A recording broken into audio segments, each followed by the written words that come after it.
अस्सलामुअलैकुम दोस्तों, इन छठवीं मौजूद अगर मैं कुछ जानने ले जनाब इमरान खान के एक दस्ते रास ने ही इमरान खान की पीठ के ऊपर ऐसा चुरा मार दिया है जनाब कि अब इमरान खान का बचना मेरा ख्याल है नामुमकिन होगा। और आप यकीनी तौर पर ये जुमला सुनने के बाद इस बात के इज़हार करेंगे यार ए भाई ने कम अज़ कम 55वीं दफ़ा यह गल कही है कि इमरान खान का बचना मुश्किल है। लेकिन मैं क्या करूँ, इमरान खान साहब ढीठ इतने ज़्यादा हैं कि जनाब वो हर मरतबा बच निकलते हैं, या उनकी सहूलतकारी इस लेवल पर होती है कि जनाब उनके लिए बच निकलना मुमकिन हो जाता है। लेकिन घर का बेदील लंका ढाए अगर एक ऐसा बंदा सामने आए और सामने आकर इस बात का इजहार करे कि जनाब इस वक्त जो कुछ हो रहा है पाकिस्तान की मिलिट्री इस्टेब्लिशमेंट के साथ पाकिस्तान तहरीके इंसाफ की सोशल मीडिया टीम जो हाल कर रही है वो सब कुछ इमरान खान की तरफ से स्ट्रेटजी का नतीजा है, और उस स्ट्रेटजी का नतीजा है जो इमरान खान जेल जाने से पहले बनाकर देके गया था। तो इसका मतलब यह है कि 9 मई के वाकयात के ऊपर एक ऐसी गवाही सामने आ गई है जिसको झुटला पाना बहुत ही ज्यादा मुश्किल है, क्योंकि 9 मई के वाकयात पर इमरान खान साहब हमेशा इस बात का एतराफ करते रहे हैं कि जनाब ये सारा फॉल्स फ्लैग ऑपरेशन था। और अब जो इस वक्त सोशल मीडिया पर इमरान खान साहब के ऑफिशियल अकाउंट्स के ऊपर जिस तरह का उधम मचा है, उसके लिए भी इमरान खान साहब का यही मौक़िफ़ था कि जनाब मैं तो जेल में हूं, मुझे क्या पता कौन क्या कर रहा है मेरे नाम के ऊपर, और अगर कुछ हो रहा है तो जनाब आप रोके, मेरा क्या इसमें। लेकिन अब एक ऐसा इंकशाफ, और वो भी एक ऐसी शख्सियत की तरफ से जो इमरान खान का राइट हैंड समझा जाता है, और इस वक्त वो रूपोशी के आलम में है, और रूपोशी के आलम में अगर वो मीडिया के साथ गुफ्तगू करता है और उस गुफ्तगू में इस बात का इंकशाफ करता है कि जनाब जो कुछ हो रहा है वो खान साहब की तरफ से पहले ही बनाई गई स्ट्रेटजी के ऊपर अमल दरामद का नतीजा है, तो फिर जनाब ये जो कहानी है ये एक ऐसे मोड़ पर चली जाती है जहां पर आर्टिकल 6 भी 100% कन्फर्म नजर आता है,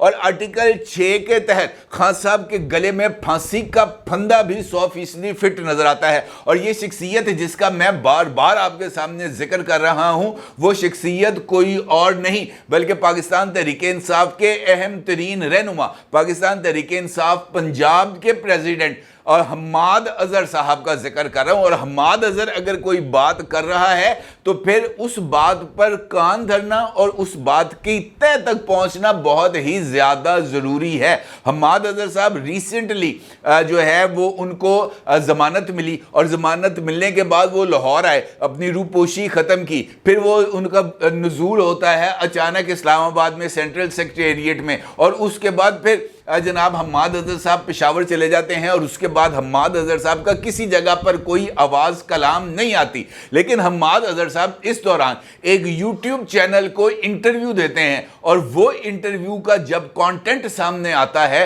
तो वो बहुत ही ज़्यादा चौंका देने वाला होता है, क्योंकि उस चैनल के ऊपर हम्माद अजहर साहब की गुफ्तगू में हम्माद अजहर साहब शायद ओवर कॉन्फिडेंट होकर कुछ ऐसी चीज़ों का इजहार करते हैं जो बहुत ही ज़्यादा अहमियत की हामिल होती हैं। कौन सी, ये एक इंपॉर्टेंट सवाल है, और इस सवाल का जवाब जानने से पहले मैं वजारत दाखिला की तरफ से जारी की जाने वाली 3 सत्र की एक खबर आपकी खिदमत में पेश करना चाहता हूं, जहां पर वजीर दाखिला मोहसिन नकवी साहब ने इस बात का इजहार किया था चाइना वो इटली जाने से पहले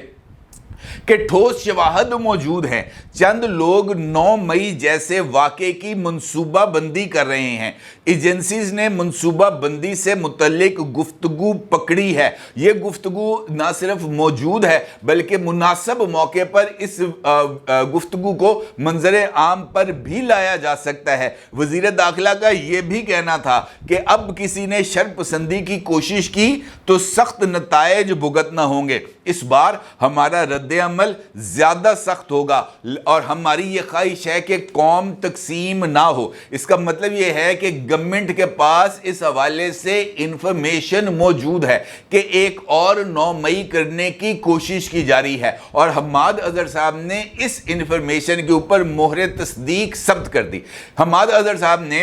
ये जो siyaasat.pk इस पे इसके एक एंकर पर्सन हैं उनके साथ गुफ्तगू करते हुए, उसका स्क्रीनशॉट आप इस वक्त अपने स्क्रीन पर देख सकते हैं, उस पर गुफ्तगू करते हुए उन्होंने कहा कि मैं रूपोश नहीं हूं लेकिन नामालूम मुकाम पर हूं। रऊफ हसन साहब के वाक़े के बाद जब उनको ब्लेड लगा था, रऊफ हसन साहब के वाक़े के बाद इमरान खान की तरफ से पैगाम मिला था کہ باہر نکلوں لیکن احتیاط سے کہ دوبارہ گرفتار نہ ہو جاؤں، اور یہی وجہ ہے کہ میں نے اس کے بعد کچھ ٹی وی چینلز کے اوپر انٹرویوز بھی دیے، سینٹرل سیکریٹریٹ میں آ کر میڈیا کے ساتھ گفتگو بھی کی، اور اس وقت بھی میں آزاد ہوں لیکن نامعلوم مقام پر ہوں، اور اس وجہ سے ہوں تاکہ میں گرفتار نہ ہو جاؤں۔ اس کا مطلب یہ ہے کہ اس جملے میں حماد اظہر صاحب نے اس بات کی تصدیق کی ہے کہ عمران خان نے اپنی پارٹی لیڈرشپ کے ساتھ رابطے کے لیے کوئی نہ کوئی کمیونیکیشن چینل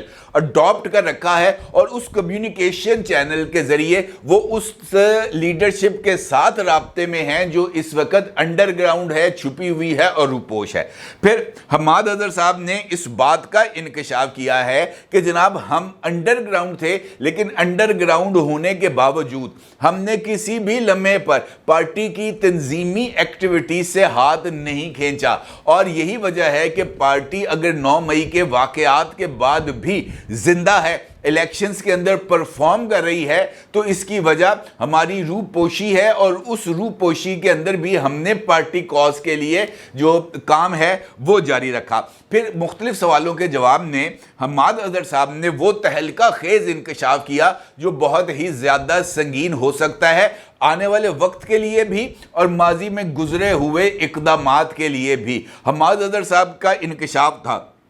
کہ خان جیل جانے سے پہلے ایک خفیہ اسٹریٹجی بنا کر گیا تھا، اور یہ خفیہ اسٹریٹجی 3 لیئرز کے اوپر مشتمل تھی، یعنی یہ پالیسی 3 جو ہے نا اقدامات کے اوپر مشتمل تھی کہ اس کے لیے سب سے پہلے ورکرز کو انٹیکٹ رکھنا اور ورکرز کے ساتھ مختلف کمیونیکیشن چینلز کے ذریعے جو ہے، اور وہ بھی با اعتماد ورکرز کے ساتھ، اب ان کو لنک میں رکھنا اور ان کو مسلسل پارٹی ایکٹیویٹیز سے آگاہ رکھنا، اور آگاہ رکھتے رکھتے ان کو اس بات پر تیار کرنا کہ وہ کسی بھی وقت منظر عام سے برآمد ہوں، کسی بھی وقت اچانک وہ گھروں سے نکلے اور کسی بھی جگہ پر جا کر پروٹیسٹ کرنے کے قابل ہو سکیں، یعنی فلیش پروٹیسٹ۔ یہ ایک اسٹریٹجی کا پہلا حصہ تھا جس کے اندر کمیونیکیشن چینلز کو مینٹین رکھتے ہوئے فلیش پروٹیسٹ کے لیے کارکنان کو راضی رکھنا تھا، لیکن اس کے لیے ان کارکنان کی شرط تھی جو 100% ٹاپ ٹیئر لیڈرشپ کے با اعتماد ہوں، اور انہی کے ذریعے اس اسٹریٹجی پر عمل درآمد کیا جائے گا کہ اچانک ہی 100-200 لوگ نکلے، 500-1000 لوگ نکلے، کسی ایک مقام پر اکٹھے ہوں اور وہاں پر آ کر جناب نعرے نورے لگائیں اور اس کے بعد وہ ڈسپرس ہو جائے۔ یہ ہے پہلی اسٹریٹجی، فلیش پروٹیسٹ۔ دوسری اسٹریٹجی کا حصہ ہے ورکرز کنونشن۔ حماد اظہر صاحب نے اس بات کا انکشاف کیا ہے کہ پہلی اسٹریٹجی کو ٹیسٹ بھی کر لیا گیا ہے، اور پہلی اسٹریٹجی کے نتیجے میں مختلف جگہوں پر یہ فلیش پروٹیسٹ کرائے بھی گئے ہیں، اور عمران خان صاحب کی ہدایات کے مطابق مختلف ایشوز کے اوپر لوگوں کو باہر نکلنے کی کال دے کر ٹیسٹ کیا گیا تھا کہ کیا یہ فلیش پروٹیسٹ کا جو عمل ہے یہ کام کر رہا ہے، اور اس نے 100% نتائج دیے ہیں توقعات کے مطابق۔ دوسرا تھا کہ اب ٹاپ وہ قابل اعتماد جو ورکرز تھے اس کے بعد ایک میڈیم کلاس جو ورکر ہے اس تک رسائی، اور اس کے لیے ورکرز کنونشن بلانے کا فیصلہ کیا گیا ہے، اور حماد اظہر صاحب نے کہا ہے کہ ورکرز کنونشن پورے پاکستان کے اندر منعقد کیے جا رہے ہیں، اور یہ جو ورکرز کنونشن ہے خیبر پختونخوا کی حد تک کافی حد تک یہ مکمل ہو گئے ہیں۔ پنجاب میں بھی مختلف مقامات پر، مختلف فارم ہاؤسز کے اندر، مختلف جو جگہ ہیں کھلی سی جگہ، وہاں پر یہ ورکرز کنونشنز کیے گئے ہیں، لیکن اب ان ورکر کنونشنز کو لارج سکیل پر کرانے کا بندوبست کیا گیا ہے، جبکہ اس اسٹریٹجی کا تیسرا حصہ سب سے زیادہ خطرناک ہے، کیونکہ یہ اسٹریٹجی کا تیسرا حصہ ہے ایک دن ایک کال۔ اور حماد اظہر صاحب کے نزدیک وہ جو کال ہوگی کسی بھی دن وہ ایک فائنل کال ہوگی، اور اس کا مطلب یہ ہوگا کہ اب ہم نے کشتیاں جلا دی ہیں۔ اور اگر آپ غور کریں تو حالیہ دنوں میں پاکستان تحریک انصاف کی طرف سے اسی عمل کا آغاز کیا جا رہا ہے، کیونکہ یہ جو سیکنڈ ٹیئر کے ورکرز ہیں उनको सोशल मीडिया के जरिए पाकिस्तान की इस्टेब्लिशमेंट के खिलाफ ना सिर्फ उभारा जा रहा है बल्कि उनके जहनों में पाकिस्तान की मौजूदा गवर्नमेंट और पाकिस्तान की मिलिट्री लीडरशिप को एक विलन के तौर पर, एक यूजरपर के तौर पर इस्टेब्लिश किया गया है और कोशिश की जा रही है कि पाकिस्तान की तमाम तर खराबियों की जिम्मेदारी इसी टीयर के ऊपर डाल दी जाए। अभी कल ही पाकिस्तान तहरीके इंसाफ ऑफिशियल के अकाउंट से जो वीडियो पोस्ट हुई थी जिसमें SIFC को तनकीद का निशाना बनाया गया था, उसी वीडियो के अंदर पाकिस्तान में मौजूदा हालात की जिम्मेदारी जो है वो पाकिस्तान के कोर कमांडर्स और फॉर्मेशन कमांडर्स के सर पर फिक्स करने की भी कोशिश की गई थी, ये कहते हुए कि अनाओं की तस्कीन की जा रही है। और इसका मतलब ये है कि इसके बाद अगले मरहले में इमरान खान साहब का ये मानना है कि हम एक ऐसी मास मूवमेंट करेंगे जिसके नतीजे में पाकिस्तान की इस्टेब्लिशमेंट को घुटने टेकने पर मजबूर या इक्तदार छोड़ने पर मजबूर या उनके खिलाफ अंदर से ही इस तरह की बगावत कराई जा सकती है जिसके नतीजे में जो इस्तीफा है वो आ जाए और एक ऐसा शख्स आर्मी चीफ बन जाए जो बाद में उनके लिए सपोर्ट हो सके। अब अगर आप इस नुक्ते को, जिसका इजहार हम्माद अजहर साहब ने siyasat.pk को इंटरव्यू में किया है और खुद अपनी जुबान से उन्होंने इस बात का एतराफ किया है कि ये आखिरी कॉल होगी एक दिन, यानी किसी भी दिन एक कॉल, कि वर्कर्स को ये बात बता दी गई है कि एक दिन ऐसा आएगा जब आपको कॉल आएगी और उस कॉल के ऊपर आपने बगैर कोई सवाल किए, बगैर कुछ सोचे समझे आपने बाहर निकलना है और फिर वही कुछ कर गुजरना है जो 9 मई को किया गया था, वही फाइनल कॉल होगी। क्योंकि आगे चलकर जनाब हम्माद अजहर साहब इस बात का बाज़ाब्ता तौर पर इजहार करते हैं, उनके अपने ये अल्फाज हैं कि ये वो कॉल होगी जिसके बाद तमाम किश्तियां जला दी जाएंगी। और किश्तियां जलाना उसी वक्त होता है जब बंदा इस बात का तहिया कर लेता है या तो मेरा मुखालफ नहीं बचेगा या मैं नहीं बचूंगा, यही किश्तियां जलाने का अमल होता है। डू और डाई इसी सिचुएशन को कहते हैं। और अगर हम्माद अजहर साहब इस बात पर अगर हम गौर करें तो हमारे सामने 9 मई की भी सारी की सारी सिचुएशन बड़ी क्लैरिटी के सामने आ जाती है, क्योंकि उस दिन भी यही कॉल चली थी, यही कॉल चली थी ना कि निकलो खान की खातर पहुंचो GHQ,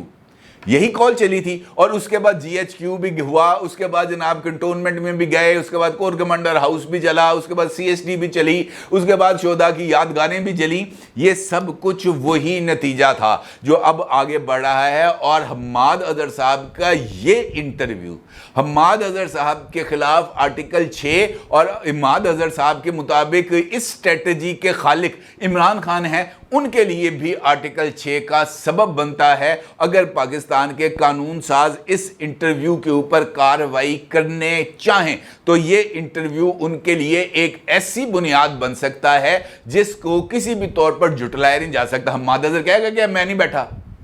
भाई वो जो इंटरव्यू किया है जिस बंदे ने siyasat.pk के, उसको पकड़ें, उससे पूछें, और हम्माद अजहर को पकड़े, उससे पूछें कि बिनाज ये इंटरव्यू तूने किया था? वो कहेगा जी मैंने किया था। ये हम्माद अजहर है? वो कहेगा जनाब हम्माद अजहर है। हम्माद अजहर को इंटरव्यू दिखाया जाएगा, जनाब ये गुफ्तगू आपने किया, वो क्या कहेगा? मैंने नहीं की थी। तो फोरेंसिक हो जाएगा, चेक हो जाएगा, बात खत्म। और